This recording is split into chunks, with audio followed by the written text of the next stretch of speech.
రాష్ట్రంలో ఆక్వా రైతులను అన్ని విధాలుగా ఆదుకున్నది వైసీపీ ప్రభుత్వమేనని YCP grievance cell chairman Ankamreddy Narayanamurthy అన్నారు.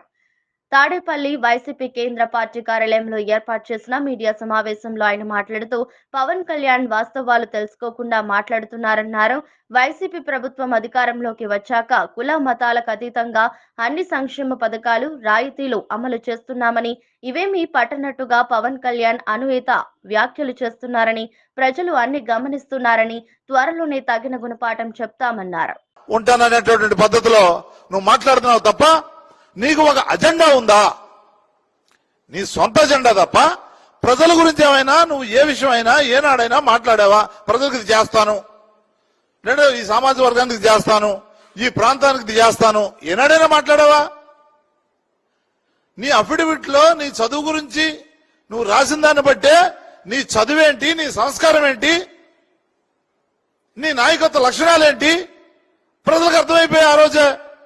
దాని మీద కూడా అన్ని బయటకు వస్తావు పుంకాలుగా. నువ్వు చదివింది 10th, 9th, 8th, 7th, ఏ స్కూలు, ఏ జిల్లా, ఏ జిల్లాకి వెళ్తే ఆ జిల్లాలో నేను ఇక్కడే చదివానంటావు. ఏ ఊరికి వెళ్తే ఆ ఊరు, ఈ ఊరు రాజధాని అయితే బాగుంది అంటావు, బాగుండును అంటావు, నేను ఇక్కడ పుట్టుంటే బాగుండు అంటావు. ఎప్పుడు చూసినా చంద్రబాబు నాయుడుకి భజన చేసే కార్యక్రమమే తప్ప ప్రజల గురించి ఏనాడైనా ఆలోచించావా నేను అడుగుతా ఉన్నా. అంతేందుకు నువ్వు కాకినాడ వెళ్ళి చంద్రశేఖర్ రెడ్డి మీద నేను దించేస్తా, నేను అది చేస్తా ఇది చేస్తా అన్నావు. ఎందుకు పోటీ చేయలేదు? 40,000 ఓట్లు సామాజిక వర్గం వాళ్ళు నిన్ను చీకొడతారని భయంతో అక్కడ వేయలేదు.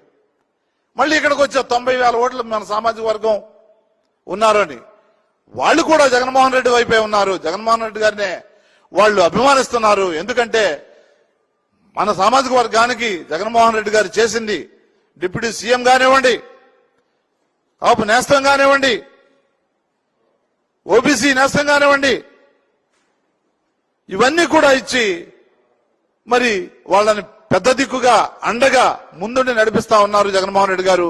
ఆ విషయం మహిళా సోదరులందరికీ కూడా, మహిళలకు సోదరులు సోదరీమణులందరికీ కూడా తెలిసిన విషయమే. అయినప్పటికీ కూడా నువ్వు విషం చెబుతూ జగన్మోహన్ రెడ్డి గారిని అధపాతాళానికి తొక్కుతాను. ఏందయ్యా నువ్వు తొక్కేది? నిన్ను భీమవరంలోను విశాఖపట్నంలోను తొక్కితే మళ్ళీ అక్కడి నుంచి పారిపోయావు. నువ్వు వాళ్ళకి సమాధానం కూడా చెప్పలేదు. నువ్వు సమాధానం చెప్పావా? నువ్వు ఎందుకు వెళ్తున్నాను నేను ఇక్కడి నుంచి అని చెప్పావా నువ్వు వాళ్ళకి? భీమవరంలో నేను తొక్క తీశారు, తొక్కి గాజుగా పగిలిపోయింది విశాఖపట్నంలో. వాళ్ళకి సమాధానం చెప్పావు. నువ్వు ఎందుకు అక్కడి నుంచి పారిపోతున్నావో చెప్పవు. మళ్ళీ కొత్తగా వేరే దగ్గరికి వెళ్తావు. వలస పక్షిలాగా హైదరాబాద్ నుంచి వస్తావు, వలస పక్షిలా ఇక్కడ మాట్లాడతావు.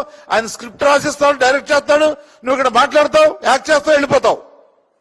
ఒకరోజు మాట్లాడతావు, ఒకరోజు కాల్ షీట్, 5 రోజులు కాల్ షీట్ తీసుకుంటావు, ఒకరోజు యాక్ట్ చేసేటప్పుడు జ్వరం వస్తుంది, జ్వరంతో మళ్ళీ ఇంటికి వెళ్ళిపోతావు. రేపొద్దున ప్రజలంతా మీ మన పిఠాపురంలో అనుకున్నది ఏంటంటే ఈయనకు ఓటేస్తే ఈయన మళ్ళీ ఇలాగే ఒకరోజు ఉంటాడు, ఎక్కడికో వెళ్ళిపోతాడు, అసలు నేను అడ్రస్ ఎక్కడో తెలియదు, ఎక్కడ షూటింగ్ జరుగుతుందో తెలీదు, మళ్ళీ తిరిగి రాడు. మన లోకల్ గా ఉన్న